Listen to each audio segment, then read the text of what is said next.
नमस्कार, मैं डॉक्टर राजेश कुमार सिंह, सहायक प्राध्यापक भूगोल, सर्वनारायण सिंह रामकुमार सिंह महाविद्यालय सहरसा।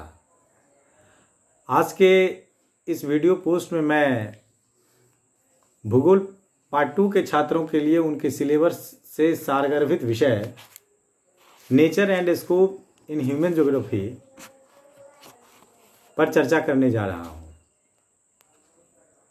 इस विषय वस्तु में सबसे पहले हम लोग मानव भूगोल क्या है इसके बारे में जानेंगे।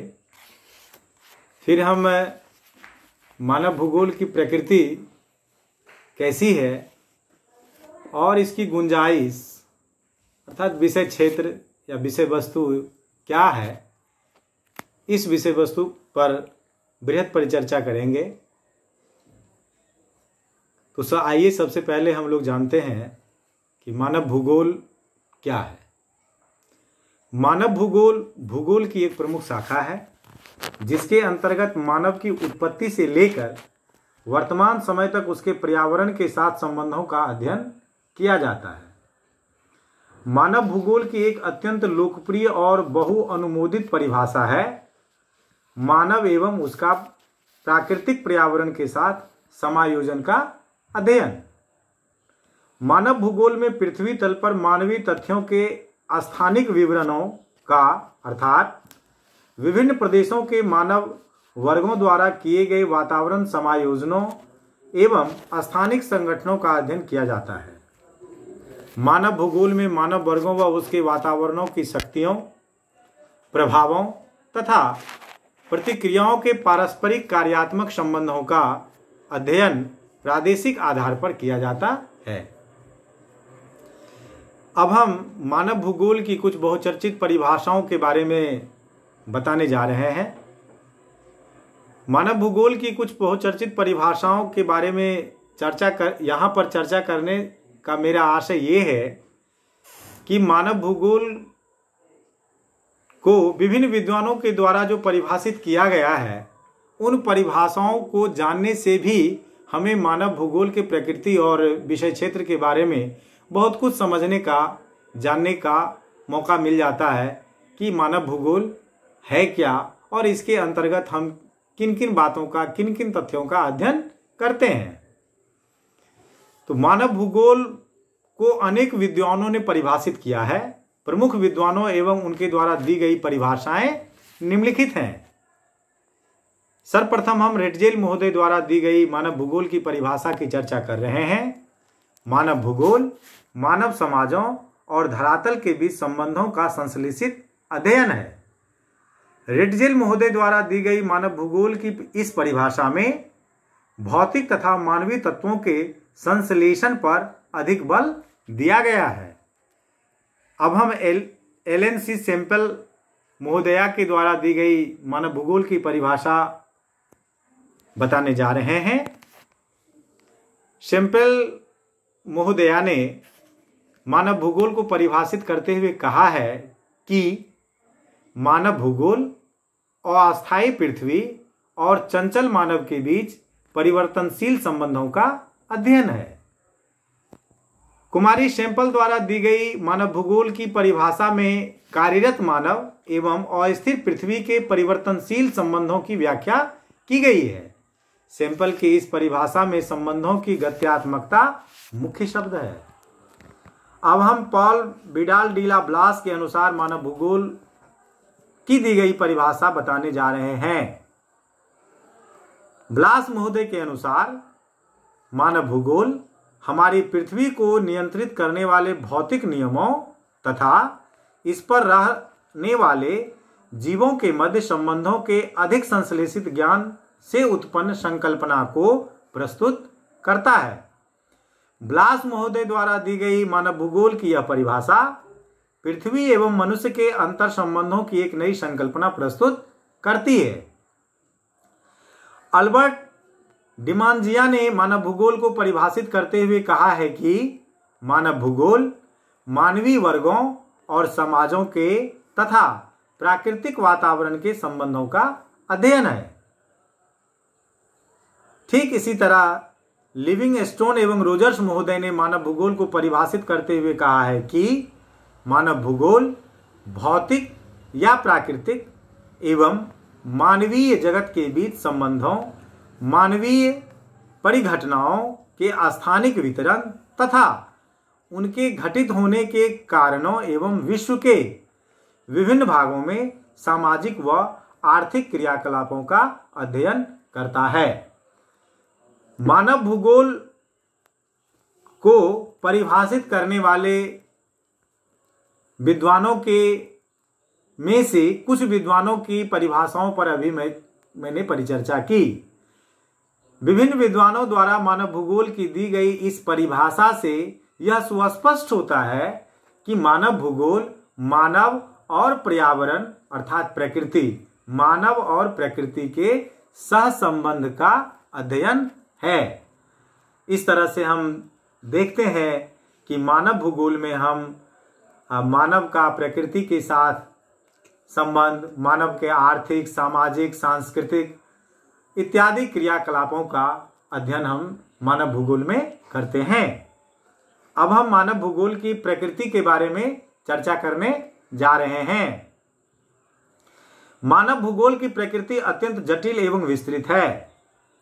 जीन ब्रुन्स के अनुसार जिस प्रकार अर्थशास्त्र का संबंध कीमतों से, भूगर्भ शास्त्र का संबंध चट्टानों से, वनस्पति शास्त्र का संबंध पौधों से है, उसी प्रकार भूगोल का केंद्र बिंदु स्थान से है, जिसमें कहाँ व क्यों जैसे प्रश्नों के उत्तरों का अध्ययन किया जाता है। मानव भूगोल मानव को केंद्रीय भूमिका का अध्ययन करता है। फ्रेडरिक रेटजेल, जिन्हें आधुनिक मानव भूगोल का संस्थापक कहा जाता है, उन्होंने मानव समाजों एवं पृथ्वी के धरातल के संबंधों के संश्लेषणात्मक अध्ययन पर जोर दिया है। पृथ्वी पर जो भी मानव निर्मित दृश्य दिखाई देते हैं, उन सब का अध्ययन मानव भूगोल के अंतर्गत आता है। इसी कारण मानव भूगोल की प्रकृति में मानवीय क्रियाकलापों केंद्रीय बिंदु के रूप में रहते हैं। अतः मानवीय क्रियाकलापों का विकास, जैसे कब, क्यों, कैसे को भौगोलिक दृष्टिकोण से प्रस्तुत करना ही मानव भूगोल की प्रकृति को दर्शाता है। मानव भूगोल विभिन्न प्रदेशों के पारिस्थितिक समायोजन व क्षेत्र संगठन के अध्ययन पर केंद्रित रहता है। पृथ्वी पर रहने वाले मानव के जैविक, आर्थिक, सामाजिक व सांस्कृतिक विकास हेतु वातावरण के उपयोग का अध्ययन व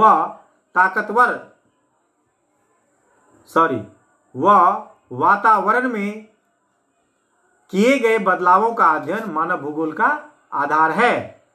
सारांशतः यह कहा जा सकता है कि मानव भूगोल व वातावरण के जटिल तथ्यों के पारस्परिक संबंधों का अध्ययन मानव को केंद्रीय भूमिका के रूप में रखकर अध्ययन करता है। अब हम मानव भूगोल के विशेष क्षेत्र के विषय में चर्चा करने जा रहे हैं। मानव भूगोल मानव व उससे संबंधित क्रियाओं का अध्ययन जनसंख्या करने वाला विषय है। इसका विषय क्षेत्र अत्यधिक व्यापक एवं अंतर संबंधित या जनता स्वरूप को दर्शाता है। मानव भूगोल सामान्यतः विभिन्न क्षेत्रों जैसे राज्य, राष्ट्र, प्रदेश आदि में निवास करने वाले जनसंख्या तथा उससे संबंधित आर्थिक, सामाजिक, पर्यावरणीय और ऐतिहासिक तथ्यों का समावेशित अध्ययन करती है। मानव भूगोल के विषय क्षेत्र में मुख्यतः जनसंख्या, संसाधन, प्राकृतिक संसाधनों, प्राकृतिक वातावरण, समायोजन व प्रादेशिक संगठन, सांस्कृतिक वातावरण व कालिक विश्लेषण को शामिल किया जाता है। मानव भूगोल के इस विषय क्षेत्र को उपर्युक्त पहलुओं के आधार पर वर्णित मानव भूगोल का अध्ययन क्षेत्र या विषय को दो क्षेत्रों में विभक्त किया गया है। पहला, जनसंख्या संसाधन या जनता व उसकी क्षमता। मानव भूगोल में जनसंख्या से संबंधित दशाओं जैसे जनसंख्या वितरण, घनत्व, जनसमूहों, जनसंख्या के प्रवास, अधिवास व उसकी प्रजातियों तथा सामाजिक संरचनाओं का अध्ययन किया जाता है। दूसरा, प्राकृतिक संसाधन या प्रदेश के प्राकृतिक संसाधन। मानव भूगोल में प्राकृतिक वातावरण के विभिन्न तत्वों का अध्ययन व मानव क्रियाकलापों पर इन तत्वों के प्रभावों का अध्ययन किया जाता है। इसमें जल, मृदा, वन, खनिज, मत्स्य आदि प्राकृतिक संसाधनों का अध्ययन शामिल है। मानव भूगोल के विषय क्षेत्र के प्रमुख पक्ष पर अब मैं चर्चा करने जा रहा हूं। मानव भूगोल के अंतर्गत प्राकृतिक पर्यावरण एवं मानव समुदायों के आपसी कार्यात्मक संबंधों का अध्ययन किया जाता है। इसके अंतर्गत मानव जनसंख्या के विभिन्न पहलुओं, प्राकृतिक संसाधनों, सांस्कृतिक उद्देश्यों, मान्यताओं व रीति रिवाजों का अध्ययन किया जाता है। मानव भूगोल के विषय क्षेत्र के प्रमुख पक्षों को निम्नलिखित दो भागों में बांटा जा सकता है। पहला, मानव संसाधन।